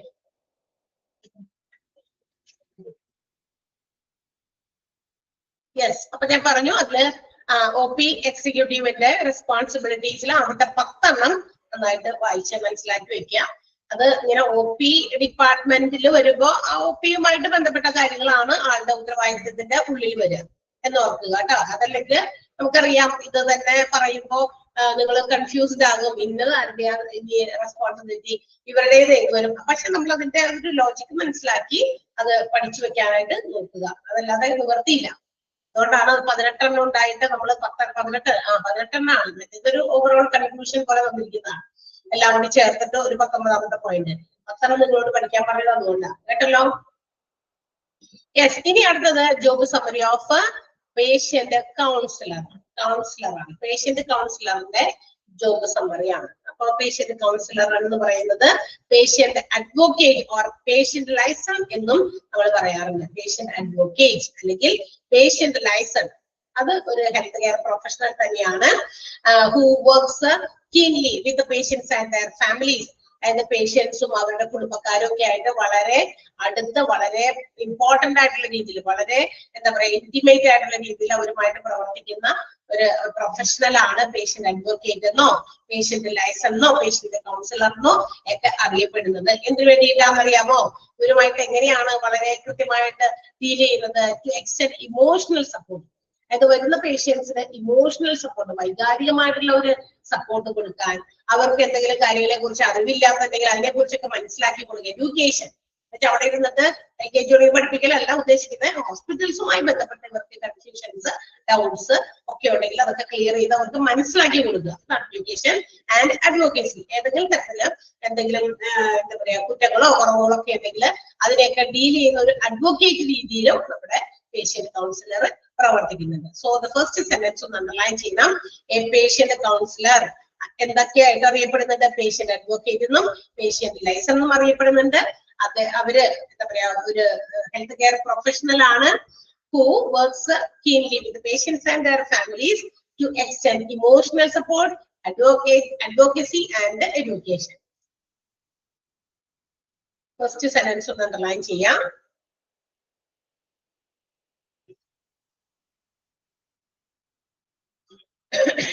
ചെയ്തോ? യെസ്. അപ്പൊ ഇനി എന്തൊക്കെയാണ് ഇവരുടെ ജോബ് ഡിസ്ക്രിപ്ഷൻ? ജോബ് ഡിസ്ക്രിപ്ഷൻ എന്ന് പറഞ്ഞാൽ നമ്മുടെ ഓരോരുത്തരും ചെയ്യേണ്ടത്. ഇപ്പൊ ഞാനൊരു ടീച്ചറാണ്, ഇവിടെ ഈ ഒരു സ്മാർട്ട് ശ്രീയില് പഠിപ്പിക്കുന്ന HA പഠിപ്പിക്കുന്ന ടീച്ചറാണ്. അപ്പൊ എന്റെ ജോബ് എന്തൊക്കെയാണ്, ഞാൻ ആ ചെയ്യുന്ന ടീച്ചിങ് ആണെങ്കിലും അതിൽ തന്നെ ഞാൻ എന്തൊക്കെ ചെയ്യാനുണ്ട് എന്നുള്ളതൊക്കെ വിവരിക്കുന്നു. അതിന്റെ ഒരു റിട്ടേൺ ഡോക്യുമെന്റ് ആണ് ജോബ് ഡിസ്ക്രിപ്ഷൻ എന്ന് പറഞ്ഞാൽ. എഴുതി വെച്ചേക്കാണ് ഇന്നത് നീ ചെയ്യണം, അല്ലെ? ടീച്ചിങ് മാത്രമല്ല, ആ ടീച്ചിങ്ങിനകത്ത് അതിനകത്ത് വേറെയും കുറെ കാര്യങ്ങളൊക്കെ ഉണ്ട്. നമ്മൾ ഡോക്ടേഴ്സ് എന്താ പറയാ, പല കാര്യങ്ങളും നിങ്ങൾക്ക് നമ്മുടെ ഈ ഓൺലൈനിൽ ഇങ്ങനെ പഠിപ്പിക്കുന്നത് കൂടാതെ നമുക്ക് വേറെയും കുറെ ഉത്തരവാദിത്തങ്ങളൊക്കെ ഉണ്ട്. അതെല്ലാം വിവരിക്കുന്ന ഒരു കാര്യം, അതിനെയാണ് നമ്മൾ ജോബ് ഡിസ്ക്രിപ്ഷൻ എന്ന് വിളിക്കുക, അല്ലെ? കേട്ടിട്ടുണ്ടല്ലോ നമ്മള്. നമ്മുടെ HL തന്നെ HR ഹ്യൂമൻ റിസോഴ്സ് മാനേജ്മെന്റ് എന്ന് പറയുന്ന ചാപ്റ്ററിൽ നമ്മൾ ജോബ് ഡിസ്ക്രിപ്ഷൻ ഒക്കെ കേട്ടതാണ്. അപ്പൊ അതാണ്. അപ്പൊ ഇവിടെ എന്തൊക്കെയാണ് നമ്മുടെ ഒരു പേഷ്യന്റ് കൗൺസിലർ അല്ലെങ്കിൽ പേഷ്യന്റ് അഡ്വക്കേറ്റ്, പേഷ്യന്റ് ലൈസൻസിന്റേതായിട്ടുള്ള ചുമതലകളൊക്കെ നമുക്ക് നോക്കാം. First one, providing emotional support. നേരത്തെ പറഞ്ഞല്ലോ, പേഷ്യൻസിന് അല്ലെങ്കിൽ അവരുടെ ഫാമിലീസിന് വേണ്ട ചില ഇമോഷണൽ സപ്പോർട്ട്, വൈകാരികമായിട്ടുള്ള ചില സപ്പോർട്ട് കൊടുക്കുക. കാരണം അവര് എന്തെങ്കിലുമൊക്കെ അത് പറയുമ്പോൾ അത് കേൾക്കാനുള്ള ഒരു മനസ്സ്, എന്താണ് അവർ പറയുന്നത്, അവരുടേതായ പ്രശ്നങ്ങൾ എന്താണ്, അത് നമ്മൾ കേൾക്കണം. They have to be concerned. അവർക്ക് വേണ്ട കൺസേൺ കൊടുക്കണം. അല്ലെങ്കിൽ മാത്രമല്ല, എന്താ പറയാ, അസുഖവുമായിട്ട് ഒരുപാട് അസുഖം അല്ലെങ്കിൽ പരിശോധനകളും മറ്റു കാര്യങ്ങളൊക്കെ ആയിട്ട് ഡീൽ ചെയ്യാൻ അവരെ ഹെൽപ്പ് ചെയ്യണം. എന്തൊക്കെ കാര്യങ്ങളാണ് ചെയ്യുന്നത്? അസുഖമായിട്ട് വരുമ്പോ എന്തെങ്കിലും തങ്ങളെ കൊണ്ട് പറ്റുന്ന കാര്യങ്ങളൊക്കെ അവർക്ക് ചെയ്തു കൊടുക്കുക. അതാണ് ആദ്യത്തെ ജോലി. എന്ത്? ആരുടേത്? പേഷ്യന്റ് കൗൺസിലറുടേത്. ക്ലിയർ ആയോ? ഈ ബോൾഡ് ആയിട്ട് എഴുതിയിരിക്കുന്ന പോയിന്റുകളെല്ലാം തന്നെ ഇമ്പോർട്ടന്റ് ആണ് കേട്ടോ. പേഷ്യന്റ് കൗൺസിലറുടെ ബോൾഡ് ആയിട്ട് എഴുതിയിരിക്കുന്ന നമ്പർ എഴുതിയില്ലേ? Providing emotional support, educating patients and families. അടുത്തത് പേഷ്യന്റ് കൗൺസിലർ തന്നെയാണ് ഉത്തരവാദിത്തപ്പെട്ട ആള്.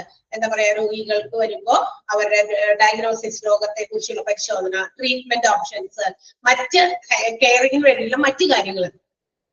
അത് നമ്മളൊരു ട്രീറ്റ്മെന്റ് കൊടുക്കുമ്പോൾ അതിന്റെ മറ്റു കാര്യങ്ങൾ, മറ്റു സൈഡുകളൊക്കെ ഉണ്ടെങ്കിൽ ഇതെല്ലാം കൃത്യമായിട്ട് പറഞ്ഞ് മനസ്സിലാക്കില്ല. ചില ആളുകൾക്ക് ഭയങ്കര ഡൗട്ട് ഉണ്ടായിരിക്കും.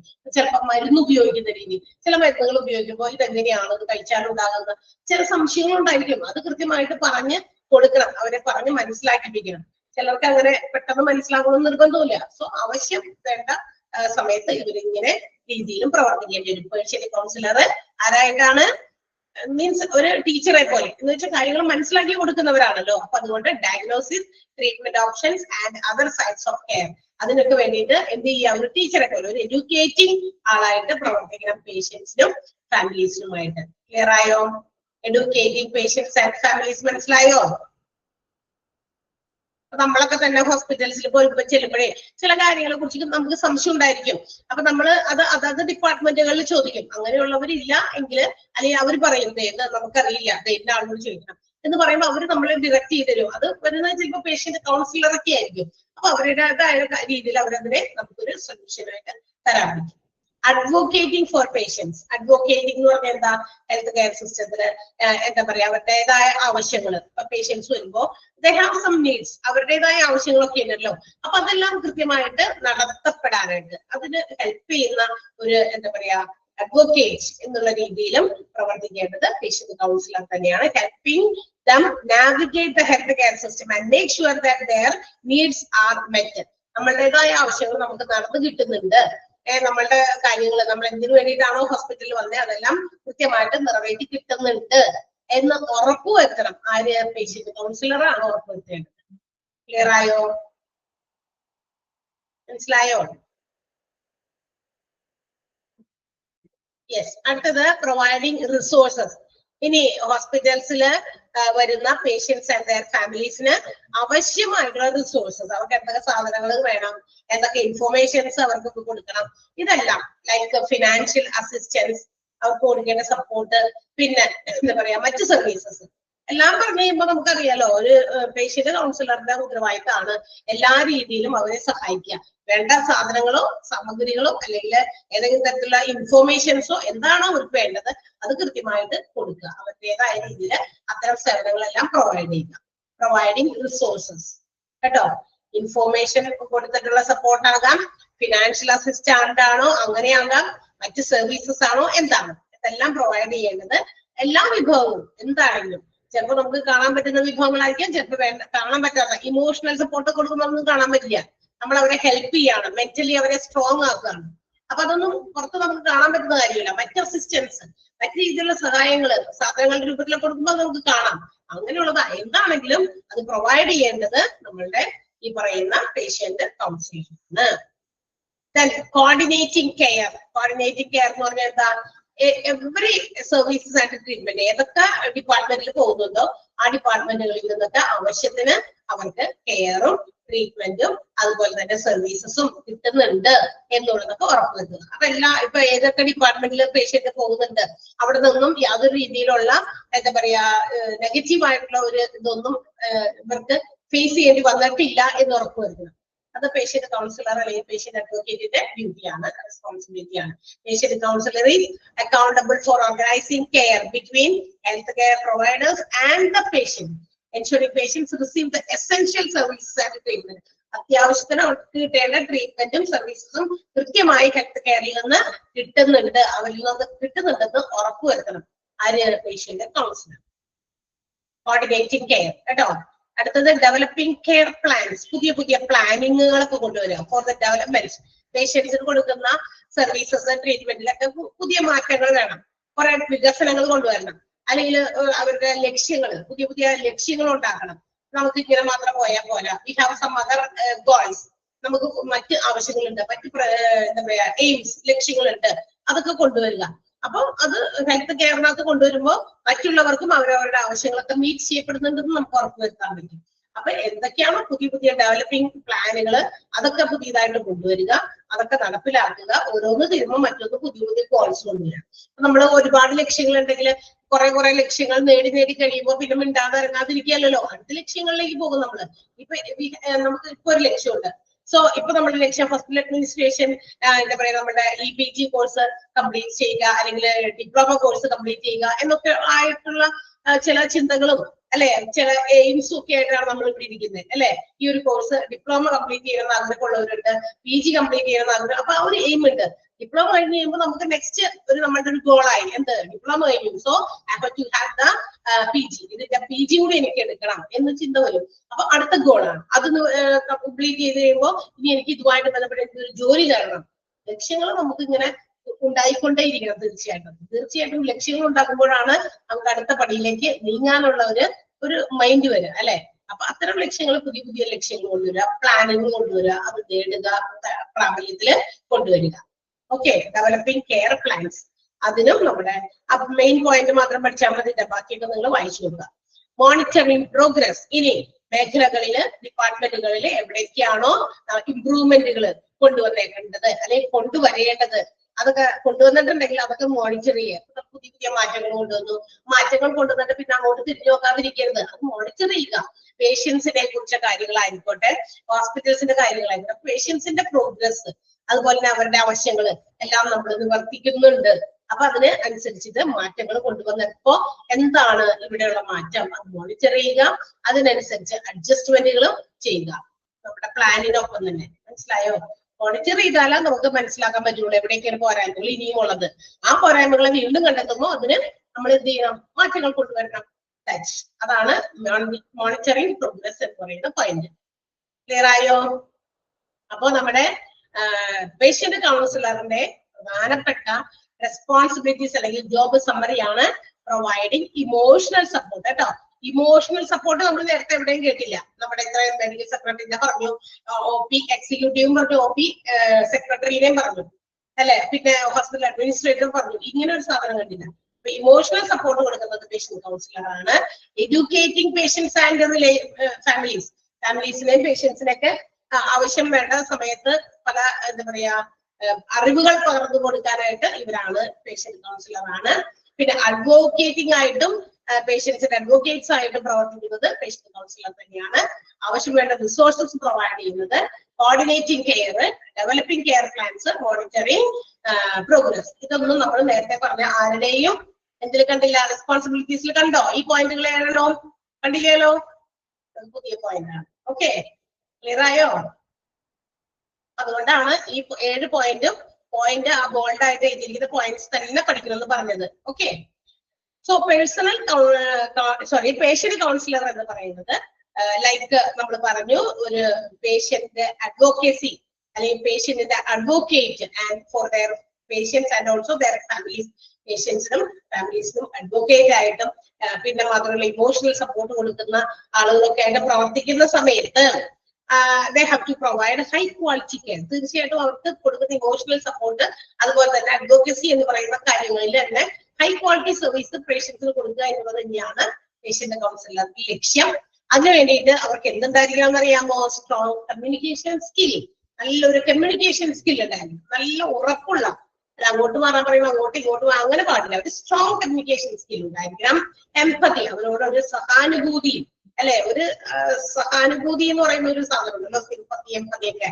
പിന്നെ ഒരു ഡീപ് അണ്ടർസ്റ്റാൻഡിങ് സിസ്റ്റം, മനസ്സിലാക്കാനുള്ള ഒരു കഴിവ്.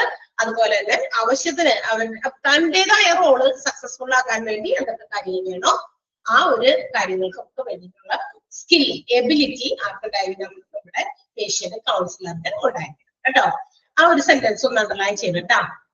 Strong communication skills, empathy and a deep understanding of healthcare system and services are necessary for success in this role. This role ഏതാ? പേഷ്യന്റ് കൗൺസിലർ റോളാണ് കേട്ടോ. ആ റോളിലാണ്, പേഷ്യന്റ് കൗൺസിലറിന്റെ റോളിലാണ് ഈ പറയുന്ന കാര്യങ്ങളൊക്കെ ഉണ്ടായിരിക്കേണ്ടത്.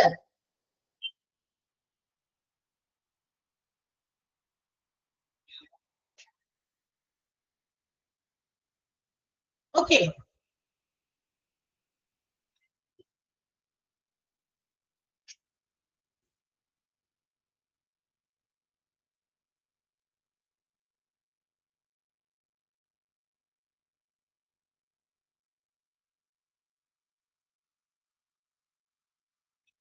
അണ്ടർലൈൻ ചെയ്തോ?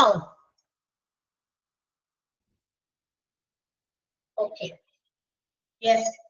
അപ്പൊ നമ്മളുടെ ഈ ചാപ്റ്ററിന്റെ ലാസ്റ്റ് ഭാഗമാണ്. ഇനി നോൺ ക്ലിനിക്കൽ ജോബുകളാണ്, അതായത് basic skills needed for non clinical jobs. Non clinical ആയിട്ടുള്ള ജോബിന് ആവശ്യം വേണ്ട ചില പ്രധാനപ്പെട്ട സ്കില്ലുകളാണ് ഇനി അടുത്തത് പറയുന്നത് കേട്ടോ. നോൺ ക്ലിനിക്കൽ ആയിട്ടുള്ള സ്റ്റാഫുകളൊക്കെ ഉണ്ടല്ലോ, അത് നോൺ ക്ലിനിക്കൽ സ്റ്റാഫ്സ്, നമ്മുടെ ഡോക്ടേഴ്സും നഴ്സസും അല്ലാത്തവര്, അവർക്കുണ്ടായിരിക്കേണ്ട ചില skill for the effective functioning. അതായത് അവരുടേതായ റോളുകളൊക്കെ കൃത്യമായിട്ട് ഇഫക്റ്റീവായിട്ട് ചെയ്താലാണ്, അതും കൂടി ചെയ്യുമ്പോഴാണ് ഒരു ഹോസ്പിറ്റലിന് അതിൻ്റെതായ ഒരു പോസിറ്റിവിറ്റി, അല്ലെ, ഒരു ഇമേജ്, പോസിറ്റീവ് ഇമേജ് ഒക്കെ ക്രിയേറ്റ് ചെയ്യാൻ പറ്റുള്ളൂ. ഇപ്പൊ ഡോക്ടേഴ്സ്, അതുപോലെ നഴ്സസ്, മറ്റ് ഓപ്പറേഷൻ തിയേറ്റർ ഒക്കെ സർജൻസ് ഒക്കെ ഇങ്ങനെയുള്ളവർ മാത്രം ഇഫക്റ്റീവ് ആയിട്ടുള്ള അവരുടെ എന്താ പറയാ പ്രൊഫഷണൽ സ്കില്ല് കാഴ്ചവെച്ചാൽ പോലെ നോൺ ക്ലിനിക്കൽ ആയിട്ടുള്ള സ്റ്റാഫുകൾക്കും ഇഫക്റ്റീവ് ആയിട്ട് അവരുടെ റോളുകളും കംപ്ലീറ്റ് ചെയ്യണം, അവരുടെ റോളുകൾ അവർക്ക് പെർഫോം ചെയ്യാനുണ്ട്. സോ അവർക്ക് വേണ്ട ചില പ്രധാനപ്പെട്ട സ്കില്ലുകൾ ആണ് നമുക്കിനി പഠിക്കാനുള്ളത് കേട്ടോ. ചിലപ്പോ എന്തെങ്കിലും കൊണ്ട് തീരൂല ഇത്, കാരണം time is going to over. 22 ഞാൻ പറ്റുന്ന പോയിന്റ് എടുക്കാം, ബാക്കിയുള്ളത് നാളെ മിലു മിസ് എടുത്തോളൂ കേട്ടോ. കാരണം എനിക്കൊരു അവർ കൂടി ഉണ്ടായിരുന്നു, വെനസ്ഡേ ആണ്, പക്ഷെ വെനസ്ഡേ നമ്മുടെ ആതിര മിസ്സിന്റെ ഒരു അവർ ഞാൻ നേരത്തെ എടുത്തിട്ടുണ്ട്. മിസ്സിന്റെ ടോപ്പിക്കും തീർന്നിട്ടില്ലാന്ന് തോന്നുന്നു. തീർന്നോ? മിസ് ഇന്ന് കയറിയല്ലോ. ആതിര പീതി മിസ് എടുത്തോ? തീർന്നോ? ഇല്ലല്ലോ, കുറച്ചും കണ്ടുണ്ടായിരുന്നു തോന്നുന്നു ബാക്കി, അല്ലെ? അപ്പൊ ആ ഒരു അവർ ടീച്ചർക്ക് ഞാൻ കൊടുക്കാണ്. ഓക്കെ, ടീച്ചർ അത് അവർ എടുക്കും. അതുകൊണ്ടാണ് നാളെ മിലു ടീച്ചറിന്റെ തീർന്നു തോന്നുന്നത്, അല്ലെ? ടീച്ചറിന്റെ തീർന്നോ? ടീച്ചറിന്റെ തീർന്നോ? തീർന്നു. അപ്പൊ ഒരു ഇച്ചിരി ഉള്ളു, ഒരു പോയിന്റ് ഉണ്ട്. അത് തന്നെ 10 പോയിന്റ്. 10 പോയിന്റ് ഇതേപോലെ തന്നെ ഇപ്പൊ പഠിച്ച പോലെ തന്നെ പഠിച്ചാൽ മതി. നമ്മള് അതും ഈ ആ ബോൾഡ് ആയിട്ട് എഴുതിയിരിക്കുന്ന ഭാഗം മാത്രം പഠിച്ചാൽ മതി. നോൺ ക്ലിനിക്കൽ സ്റ്റാഫുകൾക്ക് ഉണ്ടായിരിക്കേണ്ട ചില സ്കിൽസ് കേട്ടോ. അപ്പൊ 10 പോയിന്റിന്റെ ഹെഡിങ്സ് മാത്രം, മീൻസ് ബോൾഡ് എഴുതിയിരിക്കുന്നത് മാത്രം പഠിക്കുക. അത് മുഴുവനും അല്ലാതെ അതിന്റെ ഉള്ളിലുള്ള കാര്യങ്ങൾ നമുക്ക് അറിയാൻ വേണ്ടിയിട്ടാണ്, ഇൻഫോർമേറ്റീവ് ആയിട്ടുള്ള രീതിയിൽ ഓരോന്നും വിശദീകരിച്ച് കൊടുത്തേക്കുന്നത്. നമ്മൾ മനസ്സിലാക്കണം അത് എന്താ, അതെന്ന് വെച്ചാൽ എന്താ എന്നറിയാൻ വേണ്ടിയിട്ട് കൊടുത്തേക്കുന്നതാണേ. അപ്പൊ നിങ്ങൾ വായിച്ചു നോക്കിയാൽ മതി. അപ്പൊ നോക്കാം. ഒന്നാമത്തേത് നേരത്തെ തൊട്ട് മുകളിൽ നമ്മൾ പറഞ്ഞ പോലെ കമ്മ്യൂണിക്കേഷൻ സ്കിൽ എല്ലാവർക്കും വേണം ഹോസ്പിറ്റൽസിൽ, അല്ലെ? കമ്മ്യൂണിക്കേറ്റീവ് ആയിട്ടുള്ള കാര്യങ്ങള് പേഷ്യൻസ്, ഫാമിലീസിനൊക്കെ എന്തൊക്കെ പറഞ്ഞ് അവര് നമുക്ക് അവർക്ക് മനസ്സിലാക്കി കൊടുക്കാൻ പറ്റുന്ന രീതിയിൽ അവരോട് ഒരു കുറച്ചുകൂടി പൊളൈറ്റ് ആയിട്ട്, ചിലപ്പോൾ ചില ബിസിനസ് സ്ഥാപനങ്ങളെക്കാൾ ഏറ്റവും കൂടുതൽ കുറച്ചുകൂടി കമ്മ്യൂണിക്കേഷൻ സ്കില്ലും നോളജ് കൃത്യമായിട്ട് വേണ്ടത് ഹോസ്പിറ്റൽസ് ആണ്. നമ്മൾ അവിടെ വരുന്നവര് പേഷ്യൻസ് ആണ്, രോഗികളാണ്. രോഗത്തിന്റെ ഭാരവും പേരിയാണ് അവിടെ വരുന്നത്. അപ്പൊ അവരുമായിട്ട് നമ്മൾ കമ്മ്യൂണിക്കേറ്റ് ചെയ്യുമ്പോൾ കുറച്ച് എന്താ പറയാ പൊളൈറ്റ്നെസ്, ഒരു പ്രത്യേക രീതിയിലുള്ള ഒരു എംപതറ്റിക്കൽ സിറ്റുവേഷൻസ് ഒക്കെ നമ്മൾ അവിടെ കൊണ്ടുവരണം. എന്നാലാണ് അല്ലെ, കാരണം അവരെ എന്താ പറയാ, നമ്മൾ രോഗങ്ങളൊക്കെ വരുമ്പോൾ നമുക്ക് സങ്കടങ്ങൾ കൂടുതലായിരിക്കും അല്ലെ. രോഗമൊക്കെ വന്നിരിക്കുന്ന ആ സമയത്ത് സങ്കടം, ദേഷ്യം എന്ന് പറയുന്ന വികാരം കുറച്ചധികം വരും, സമ്മിശ്രമായിട്ടൊക്കെ വരും. പക്ഷെ അപ്പൊ ആ ഒരു സിറ്റുവേഷനിൽ വരുന്ന പേഷ്യൻസിനോട് എങ്ങനെ ബിഹേവ് ചെയ്യണം, അതിന് വേണ്ടിയിട്ടുള്ള ഒരു പ്രത്യേക സ്കില്ല്, കമ്മ്യൂണിക്കേഷൻ സ്കില്ല് എല്ലാ നോൺ ക്ലിനിക്കൽ സ്റ്റാഫ്സിനും എന്താ പറയാ നെസസറി ആയിട്ട് വേണ്ടതാണ്. To interact with the patients, visitors and other staff members. ഹോസ്പിറ്റൽസിൽ വരുന്ന പേഷ്യൻസിനോടായിക്കോട്ടെ, വിസിറ്റേഴ്സിനോടായിക്കോട്ടെ, ഹോസ്പിറ്റൽസിനകത്ത് തന്നെയുള്ള മറ്റ് സ്റ്റാഫ് മെമ്പേഴ്സിനോടായിക്കോട്ടെ, ആരുമായിട്ട് ഇന്ററാക്ട് ചെയ്യുമ്പോൾ അവർക്ക് പ്രത്യേകം ഒരു എന്തുണ്ടായിരിക്കണം, സ്ട്രോങ് ആയിട്ടുള്ള കമ്മ്യൂണിക്കേഷൻ സ്കില്ല് ഉണ്ടായിരിക്കണം എന്നുള്ളതാണ്. കാരണം അവര് വളരെ ക്ലിയർ ആയിട്ടും എംപതറ്റിക്കൽ ആയിട്ടും, അത് ചിലപ്പോ വാഗോണ്ട് പറഞ്ഞു കൊടുക്കേണ്ടതായിട്ടുള്ള ചില കാര്യങ്ങളായിരിക്കാം, കമ്മ്യൂണിക്കേറ്റ് ചെയ്യേണ്ടതായിരിക്കാം, എഴുതി കാണിച്ചു കൊടുക്കേണ്ട കമ്മ്യൂണിക്കേറ്റീവ് രീതി ആയിരിക്കാം, ഏതും ആയിക്കോട്ടെ, വെർബലി ഓർ റൈറ്റിംഗിലായിക്കോട്ടെ, അത് ക്ലിയർ ആയിട്ട് എംപതറ്റിക്കൽ ആയിട്ട് അത് കമ്മ്യൂണിക്കേറ്റ് ചെയ്യാനായിട്ട് ശ്രമിക്കണം. അതിനുള്ള കപ്പാസിറ്റി, കേപ്പബിലിറ്റി ആർക്കുണ്ടായിരിക്കണം, നോൺ ക്ലിനിക്കൽ സ്റ്റാഫ്സിന് ഉണ്ടായിരിക്കണം. ഒന്നാമത്തെ പോയിന്റ് മനസ്സിലായോ? Communication skill. കമ്മ്യൂണിക്കേഷൻ സ്കിൽ മനസ്സിലായോ? യെസ്.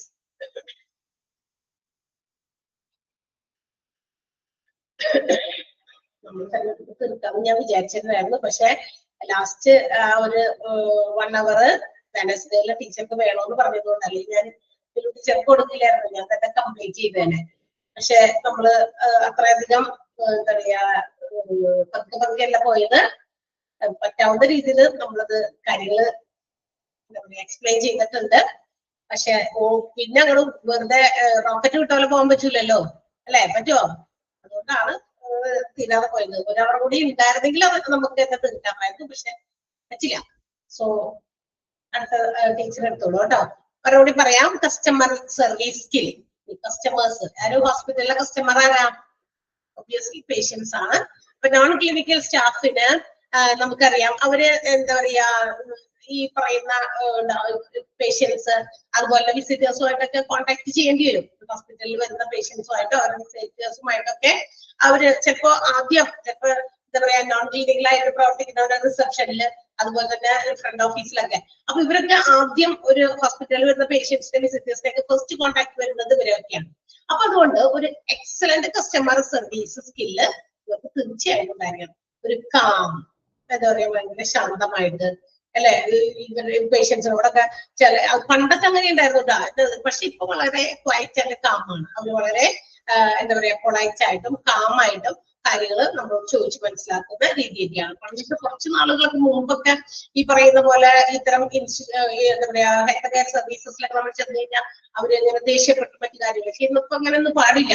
ഹോസ്പിറ്റലിന്റെ ആ ഒരു സ്റ്റാൻഡേർഡിനെ കൊടുക്കുന്ന സർവീസസിനെയൊക്കെ അത് അഫക്ട് ചെയ്യും. അതുകൊണ്ട് തന്നെ ഇപ്പൊ കമ്പോസ്ഡ് ആയിട്ടുള്ള ഒരു എന്താ പറയുക ഡിഫിക്കൽട്ട് ആയിട്ടുള്ള സിറ്റുവേഷൻസിലൊക്കെ എങ്ങനെ പ്രവർത്തിക്കണം, അതിലെങ്ങനെ നമ്മൾ ഇന്റർഫിയർ ചെയ്യണം, അവരുടെ കംപ്ലൈന്റുകൾ, അവരുടെ എൻക്വയറീസ്, അവരുടെ അന്വേഷണങ്ങൾക്കൊക്കെ നമ്മൾ കൃത്യമായിട്ട് നല്ല രീതിയിൽ മറുപടികൾ കൊടുക്കുക, positive and welcoming environment create ചെയ്യുക.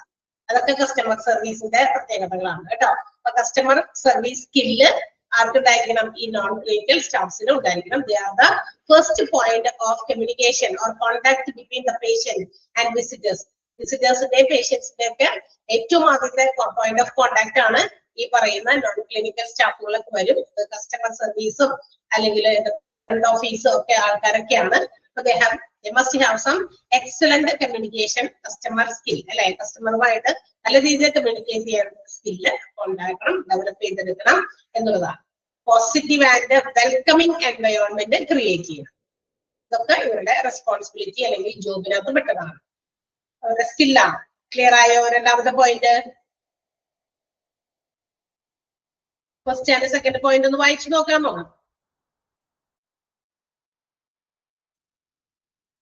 ഒന്നും 2 പോയിന്റ് വായിച്ചു നോക്കുക. ഇനി 3 തുടങ്ങി. ടീച്ചർ എടുത്തോളും. മൂന്നാമത്തെ പോയിന്റ് തുടങ്ങി. ഓക്കെ, വെറുതെ ഇരിക്കാം ടീച്ചർക്ക് ഇനി 7 പോയിന്റല്ലേ ഉള്ളൂ. അത് ടീച്ചർ എടുക്കട്ടെ. ടീച്ചറുടെ ക്ലാസ്സിൽ വരുമ്പോ ടീച്ചറിന്റെ ടോപ്പിക് എന്തായാലും തീർന്നു. അപ്പൊ അത്രയായിട്ട് ടീച്ചർ എടുക്കട്ടെ. ബാക്കി എല്ലാ ചാപ്റ്റേഴ്സും കംപ്ലീറ്റ് ആണല്ലോ. ആതിര മിസ്സിന്റെ മാത്രമല്ലേ ഇനി കംപ്ലീറ്റ് ചെയ്യാനുള്ളൂ. ഇതിന്റെ ബാക്കിയും ആണോ? ഉറപ്പായോ? എല്ലാ ചാപ്റ്റേഴ്സും എടുത്തിട്ടുണ്ടെന്ന് ഉറപ്പായോ? പറയ്. ആ കുറെ കഴിയുമ്പോ ഏതെങ്കിലും മിസ്, ഇതിപ്പോ ഈ മിസ്സായി പോകേണ്ട ചാപ്റ്റർ ആയിരുന്നു റെസ്പോൺസിബിലിറ്റീസ്. അന്ന് ഞാൻ അത് ചോദിച്ചായിരുന്നു. അല്ലെങ്കിൽ ചിലപ്പോ വിട്ടു പോയല്ലേ, ചിലപ്പോ ലാസ്റ്റ് ദിവസമൊക്കെ ആയിരിക്കും, ചിലപ്പോ ഈ ടീച്ചറെ ഓർമ്മ കൊടുത്തില്ല. അതാണ് ഞാൻ വെറുതെ ചോദിച്ചത് കൊണ്ട് ആ ഒരു ചാപ്റ്റർ അവിടെ എടുത്തിട്ടില്ല എന്ന് തോന്നി. ഞാൻ എന്റെ മെഡിക്കൽ ഇൻഷുറൻസ് തീർന്നെന്ന് വിചാരിച്ചിരുന്നേ. പക്ഷെ പിന്നീടാണ് ഈ ഒരു ചാപ്റ്റർ അവിടെ നിങ്ങൾ ആരും എടുത്തതായിട്ട് പറഞ്ഞില്ല. ആ ഒരു ഞാൻ അന്ന് ചോദിച്ചിരുന്നു അല്ലെ, അപ്പൊ ഞാൻ അതിന്ന് കണ്ടുപിടിച്ചതാണ് ഈ ഒരു ചാപ്റ്റർ എടുത്തിട്ടില്ല എന്നുള്ളത്. ഓക്കെ, അപ്പൊ നമ്മള് ഞാൻ ഇതിന്റെ ഒരു 7 പോയിന്റ് ഉള്ളൂ. ടീച്ചർ നാളെ ക്ലാസ്സിൽ എടുത്തോളാം പറഞ്ഞിട്ടുണ്ട്. അപ്പൊ നമ്മളിനി കാണുന്നത് എന്തായിരിക്കും? സർട്ടിഫിക്കറ്റ് വാങ്ങിക്കാൻ വരുന്ന കോൺവെക്കേഷനിലായിരിക്കും അല്ലേ? PG-ക്കാര് ചിലപ്പോ ഇപ്പൊ വാങ്ങിക്കില്ലായിരിക്കും. PG കൂടി കഴിഞ്ഞിട്ടായിരിക്കും സർട്ടിഫിക്കേഷന് വരിക. ബാക്കി ഡിപ്ലോമ മാത്രം എടുത്തിരിക്കുന്നവർ വരില്ലേ? പറയ്, സൗണ്ടൊക്കെ ഓണാണ്, ഒന്ന് പറയോ? ഓക്കെ, അപ്പൊ നിങ്ങള് അപ്പോഴായിരിക്കും ഇനി നമ്മൾ കാണാം കേട്ടാ. കോൺവെക്കേഷന് വരുമ്പോ, സർട്ടിഫിക്കറ്റ് വാങ്ങിക്കാൻ വരുമ്പോ, അപ്പൊ നിങ്ങള് എന്താ പറയാ, ഒരു 5-6 മാസമൊക്കെ നമ്മളുടെ കൂടെ നമ്മളൊപ്പം ആയിരുന്നു. ഇത്രയും ദിവസമൊക്കെ കഴിഞ്ഞു, ക്ലാസ്സുകളൊക്കെ ഏകദേശം തീർന്നു, ഓൾമോസ്റ്റ് തീർന്നു. നാളെ കൊണ്ട് എന്തായാലും നാളെ മറ്റന്നാൾ കൊണ്ട് തീരും. ചിലപ്പോ സമയം കിട്ടിയെന്ന് വരില്ല ജസ്റ്റ് ഒന്ന് കയറാനായിട്ട്. അപ്പൊ നന്നായിട്ട് ഇരുന്ന് പഠിക്കാൻ കിട്ടുന്ന സമയത്ത് നമ്മൾ പഠിക്കുക. എന്താ പറയാ, നല്ല കുട്ടികളായിട്ടൊക്കെ പഠിച്ച് നല്ല മാർക്കുകൾ വാങ്ങിക്കുക. എത്രയും പെട്ടെന്ന് നമ്മൾക്ക് ജോലി കിട്ടുന്നത് വരെ ഒരു റെസ്റ്റ് എടുക്കുക എന്നിട്ടാ, ജോലി കിട്ടുന്നത് വരെ നോ റെസ്റ്റ്. ഇത് വാങ്ങിച്ച് ഇതിന്റെ സർട്ടിഫിക്കറ്റ്സുമായിട്ട് ചെന്ന് എവിടെയെങ്കിലും നമ്മൾ ജോലിക്ക് വേണ്ടിയിട്ട് അന്വേഷിച്ചെടുക്കണം അല്ലെ. ചിലപ്പോ ഒരു വാതിലും 2 വാതിലും നമുക്ക് നേരെ അറിയും, പക്ഷെ ഏതെങ്കിലും ഒരു വാതിൽ നമുക്ക് വേണ്ടി തുറക്കാതിരിക്കില്ല. തീർച്ചയായിട്ടും ഒരുപാട് പേര് ജോലി കിട്ടിയതായിട്ട് നമുക്ക് ഇവിടെ വരുമ്പോ, ഇപ്പൊ ഇന്റേൺഷിപ്പ് എന്താ പറയാ സർട്ടിഫിക്കറ്റ് വരുമ്പോഴേ തന്നെ ഇന്റേൺഷിപ്പിലേക്ക് കയറിയെന്നൊക്കെ പറഞ്ഞിട്ട് ഒരുപാട് പേര് വരും, കുട്ടികളൊക്കെ വരാറുണ്ട്. അതുപോലെയൊക്കെ നിങ്ങളും വരണം. അതാണ് നമ്മൾ ആഗ്രഹിച്ചിങ്ങനെ കേൾക്കാൻ ആഗ്രഹിക്കുന്നത്. അപ്പൊ വരുമ്പോഴായിരിക്കും നമ്മൾ കാണാം. അപ്പൊ നന്നായിട്ട് പഠിക്കുക, പരീക്ഷയൊക്കെ നന്നായിട്ട് എഴുതണം. ഓക്കെ, നല്ല കുട്ടികളായിട്ട്. ഞങ്ങളോട് ഈ ഒരു ഇത്രയും മാസക്കാലം നമ്മളോടൊപ്പമായിരുന്നു. സ്മാർട്ട് ശ്രീക്ക് നിങ്ങളും തന്ന ഒരുപാട് സപ്പോർട്ടൊക്കെ ഉണ്ട്. നമ്മൾ ടീച്ചേഴ്സിനും ഒക്കെ അല്ലെ, മറക്കാൻ പറ്റില്ല. നിങ്ങളൊക്കെ ഓരോരുത്തരും കാണുന്നില്ല എങ്കിലും കാണണം ഒരു സമയം വരുന്നുണ്ട്. ഞാൻ പറഞ്ഞല്ലോ, കോൺവെക്കേഷൻ വരുമ്പോ നിങ്ങളാണ് ഇങ്ങോട്ട് ഓടി വന്ന് ടീച്ചറെ ഇത് ഞാനാണ്, ആളാണ്. ഇവിടെ കുറെ പേരുകളൊക്കെ നമ്മളിങ്ങനെ എപ്പോഴും റെസ്പോണ്ട് ചെയ്യുന്ന പേരുകളൊക്കെ നമ്മുടെ മനസ്സിൽ സ്ട്രൈക്ക് ചെയ്ത് വെച്ചിട്ടുണ്ട് അല്ലെ. അപ്പൊ കാരണം കുട്ടികളൊക്കെ ഇങ്ങനെ റെസ്പോണ്ട്, അപ്പൊ ഇന്ന ആളാണെന്ന് പറയുമ്പോ, അല്ലാതെ നമ്മൾ മുഖമൊന്നും കാണുന്നില്ല. നിങ്ങൾ നമ്മുടെ മുഖം കാണണ്ട. നിങ്ങളുടെ മുഖം കാണാതെയാണ് ഞങ്ങൾ ഇത്രയും ദിവസം പഠിപ്പിച്ചത്. ഓക്കെ, എന്ത് വിശ്വാസത്തില്? അപ്പുറത്ത് നമ്മളെ കേൾക്കുന്ന കുട്ടികൾ അവിടെ ലൈവായിട്ട് ഇരിക്കുന്നുണ്ട്, ആക്റ്റീവായിട്ട് ഇരിക്കുന്നുണ്ട് എന്നുള്ള വിശ്വാസത്തിൽ മാത്രം. അപ്പൊ ആ വിശ്വാസത്തിലാണ് നമ്മൾ ഇങ്ങനെ ഇത് പറഞ്ഞുകൊണ്ടിരിക്കുന്നത്. ഇപ്പോൾ സംസാരിക്കുമ്പോൾ ആ ഒരു വിശ്വാസമാണ്. നിങ്ങൾ അപ്പുറത്ത് അത് കേൾക്കാനിരിക്കുന്നുണ്ട് എന്ന് അല്ലെ, വളരെ ആകാംക്ഷയോടെ ശ്രദ്ധിച്ചിരിക്കുന്നുണ്ട് എന്നൊക്കെ വിശ്വസിച്ചിട്ട് തന്നെയാണ് ക്ലാസ് എടുത്തുകൊണ്ടിരുന്നത്. അപ്പൊ അത് നിങ്ങളുടെ സപ്പോർട്ട് കൊണ്ടാണ്. നമുക്ക് ഒരു ആക്റ്റീവായിട്ട് ഇങ്ങനെ കുട്ടികൾ കണ്ടോ തമ്പിടുമ്പോഴൊക്കെ നമുക്കൊരു ആ റിയാക്ഷനാണ് നമുക്ക് അടുത്ത ഒരു പോയിന്റ് പറയാനുള്ള ഒരു പ്രചോദനം, ആ ഒരു ഇൻസ്പിറേഷൻ. അതല്ലെങ്കിൽ അവിടുത്തെ ഒരു റെസ്പോണ്ടും ഇല്ല. ഞാൻ ഇങ്ങനെ ഒന്ന് വായി തരച്ചുകൊണ്ടിരിക്കുന്നത് ആരോടെ ഈ പറയുന്നത് ആ ഒരു മൈൻഡ് ആയിട്ട്. കുറച്ച് പിള്ളേർ വളരെ ആക്റ്റീവായിട്ട് അതിന് പെട്ടെന്ന് അതിന് റിയാക്ഷൻസ് തരുന്നുണ്ട്. So thank you for everything. ഈ 6 മാസം നമ്മളോടൊപ്പം ഉണ്ടായിരുന്നതിനും നിങ്ങൾക്ക് പറഞ്ഞതുപോലെ ഇൻട്രൊഡക്ഷൻ ക്ലാസ്സിൽ ഞാൻ പറഞ്ഞതുപോലെ കുഴപ്പമൊന്നും ഉണ്ടാവില്ല. നിങ്ങൾ എന്നോട് കുഴപ്പങ്ങളൊന്നും പറഞ്ഞിട്ടില്ല ഇതുവരെ അല്ലെ. ഇന്ന ക്ലാസ് ഞങ്ങൾക്ക് മനസ്സിലാകുന്നില്ല എന്നോ എന്തെങ്കിലും ഞങ്ങൾക്ക് ബുദ്ധിമുട്ടുണ്ടെന്നോ എന്നോട് പറഞ്ഞിട്ടില്ല. കാരണം ഞാൻ അന്ന് പറഞ്ഞിരുന്നു, നിങ്ങൾ എന്തെങ്കിലും പ്രോബ്ലംസ് ഡിഫിക്കൽട്ടീസ് ഫേസ് ചെയ്യുകയാണെങ്കിൽ എന്നോട് പറഞ്ഞാൽ മതി, ഞാൻ നിങ്ങളുടെ ക്ലാസ് എടുക്കാനുണ്ടെങ്കിൽ എന്നോട് പറഞ്ഞാൽ മതി. പക്ഷെ നിങ്ങൾ അങ്ങനെയൊന്നും പറഞ്ഞിട്ടില്ല. ദാറ്റ് മീൻസ് അതിന്റെ അർത്ഥം നിങ്ങൾ അങ്ങനെ പ്രോബ്ലംസും ഡിഫിക്കൽട്ടീസും ഫേസ് ചെയ്തില്ലെന്നാണ് ഞാൻ മനസ്സിലാക്കുന്നത്. ഓക്കെ, അപ്പൊ പറഞ്ഞതുപോലെ ഞാൻ പ്രോമിസ് ചെയ്തതുപോലെയുള്ള ക്ലാസ്സുകൾ നിങ്ങൾക്ക് കിട്ടിയിരുന്നു. നിങ്ങൾ അതില് വളരെയധികം സാറ്റിസ്ഫൈഡ് ആണെന്നും അല്ലെ. കസ്റ്റമറിന്റെ സാറ്റിസ്ഫാക്ഷൻ എന്ന് പറയുന്നത് വളരെ വലുതാണ്. ഒരു ടീച്ചറെ സംബന്ധിച്ച് അവരുടെ കുട്ടികളിൽ നിന്ന് എന്താ പറയാ നല്ല ഒരു പോസിറ്റീവായിട്ടുള്ള കാര്യങ്ങൾ കേൾക്കാനും അല്ലെ, നമുക്ക് കിട്ടുന്ന സാലറിയേക്കാൾ ഒരുപാട് വലുതാണ്. നിങ്ങളിപ്പോ കോൺവെക്കേഷനൊക്കെ വരുമ്പോ ടീച്ചറെ ഇന്ന ആളാണ് ഞാൻ എന്നൊക്കെ പറഞ്ഞിട്ട് ഒരു സ്നേഹം പങ്കുവെക്കില്ലേ, അതാണ് നമുക്ക് ഏറ്റവും വലിയ എന്താ പറയാ ഏറ്റവും വലിയ ഒരു എന്താ പറയാ അവാർഡ് എന്ന് പറയുന്നത് ഒരു ടീച്ചറെ സംബന്ധിച്ചിടത്തോളം. അതാണ് നമുക്ക് വേണ്ടത്. അപ്പൊ അവിടെ അത് കാണണമെന്നാണ് ഞാൻ പറഞ്ഞത് കേട്ടോ. അപ്പൊ എല്ലാവരും നന്നായിട്ടൊക്കെ പഠിക്കുക, പഠിച്ച് നല്ല മാർക്കൊക്കെ വാങ്ങിക്കുക. ഓക്കെ, അടയാളപ്പെടുത്തി തന്നതും ഇതൊക്കെ പറഞ്ഞതും ഒക്കെ പിജിക്ക് ഉണ്ടാവും, പിജിക്ക് ഉണ്ട് ക്ലാസ്സിലുണ്ട്, അതുണ്ടാവും. ഞാനിപ്പോ ഡിപ്ലോമ കംപ്ലീറ്റ് ചെയ്ത് ചിലവര് ഇനി ചിലപ്പോ ഡിപ്ലോമ കഴിഞ്ഞ് പിജിക്ക് ഉണ്ടാവില്ലേ ഇതിനകത്ത്, എല്ലാവരും ഉണ്ടാവില്ലല്ലോ. അപ്പൊ അതുകൊണ്ടാണ് ഇപ്പൊ അങ്ങനെ ഒരു കാര്യങ്ങളൊക്കെ പറഞ്ഞത്. അപ്പൊ ഓക്കെ, പിജി ചെയ്യാൻ പറ്റുന്നവര് ഇനിയും നമുക്ക് അവസരമുണ്ട്, ചോദിക്കാം, അവിടെ പറഞ്ഞാൽ മതി ഓഫീസില്. നമ്മള് ലേറ്റ് ഒന്നുമല്ല, ഒരു 4 മാസം കൂടി ഇതുപോലെ തന്നെ നമ്മൾ ഇപ്പൊ ഇത്രയും കഷ്ടപ്പെട്ട പോലെ വേണ്ടല്ലോ, 4 മാസം കൂടി നിങ്ങളൊന്ന് ഇച്ചിരി കൂടി ഒന്ന് കുറച്ച് പെയിൻ സഹിക്കുകയാണെങ്കിൽ തീർച്ചയായിട്ടും ഇപ്പൊ നമ്മൾ എത്രത്തോളം പെയിൻ സഹിച്ചു, പല കാര്യങ്ങൾക്ക് പല സാക്രിഫൈസ് നമുക്ക് ചെയ്യേണ്ടി വന്നിട്ടുണ്ടാകാം അല്ലെ. അപ്പൊ അത് അത്രയും കൂടി അങ്ങനെ സഹിച്ചു കഴിഞ്ഞാൽ തീർച്ചയായിട്ടും നമുക്ക് പിജി ചെയ്യാം. പിജി ചെയ്യുകയാണെങ്കിൽ അതിൻ്റെതായ ബെനിഫിറ്റ് നമുക്ക് കൂടുതലുണ്ടാകും.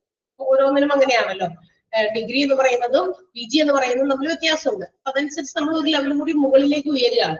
അപ്പൊ അതിനുള്ള സാഹചര്യം ഉണ്ടെങ്കിൽ തീർച്ചയായിട്ടും നിങ്ങൾ അത് ചെയ്യുക. അതല്ലെങ്കിൽ നമ്മള് കോൺവെക്കേഷന് കാണും, കണ്ടിട്ട് നിങ്ങളുടേതായ വിലപ്പെട്ട സ്നേഹവും അതുപോലെ നല്ല നല്ല അഭിപ്രായങ്ങളും ഒക്കെ നമ്മൾ അവിടെയും കേൾക്കാൻ ആഗ്രഹിക്കുന്നു. ഇപ്പൊ നിങ്ങളൊന്നും പറയില്ലെങ്കിലും അന്ന് നമുക്ക് ഇവിടെ ഒരു അവസരം ഉണ്ട് കേട്ടോ, നിങ്ങളുടേതായ കാര്യങ്ങൾ നിങ്ങൾക്ക് ഫീഡ്ബാക്ക് പോലെ പറയാനുള്ള, അന്നൊക്കെ കേൾക്കണം നല്ല രീതിയിൽ. ഓക്കെ, അതൊരു വെയിറ്റിംഗ് ആണ് നമ്മൾ. അപ്പൊ so all the best, very very very എന്താ പറയാ, നമ്മളുടെ ഉള്ളിൽ തട്ടി നമ്മൾ പറയില്ലേ അല്ലെ, എല്ലാവരും വളരെ സന്തോഷത്തോടെ ആയിട്ടിരിക്കുക. എല്ലാ നന്മകളും എല്ലാവർക്കും ഉണ്ടാകട്ടെ. All the best and God bless you, all of you. Love you all. Thank you for everything. Okay.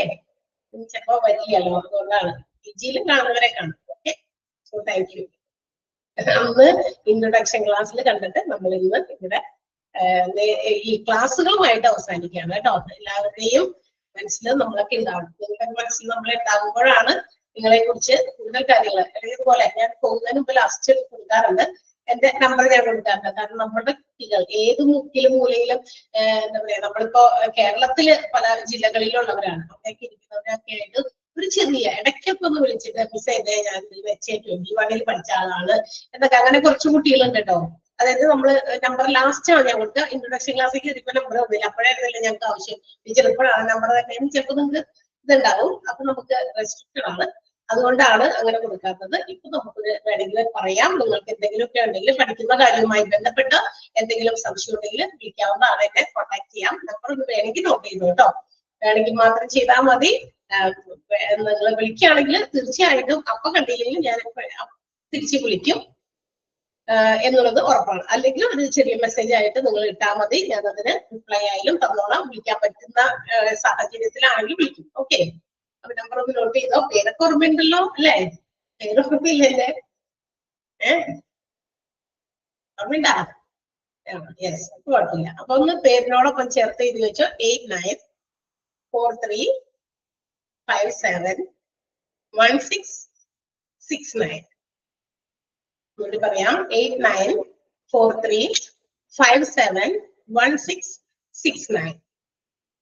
Okay, പഠിക്കുമ്പോ ചിലപ്പോ എന്തെങ്കിലുമൊക്കെ ഡൗട്ടോ എന്തെങ്കിലും കാര്യം ഉണ്ടെങ്കിൽ വിളിച്ചാൽ മതി, ഞാൻ അതിന് മറുപടി തന്നു. Okay, so see you, all the best. Okay, stay good, safe.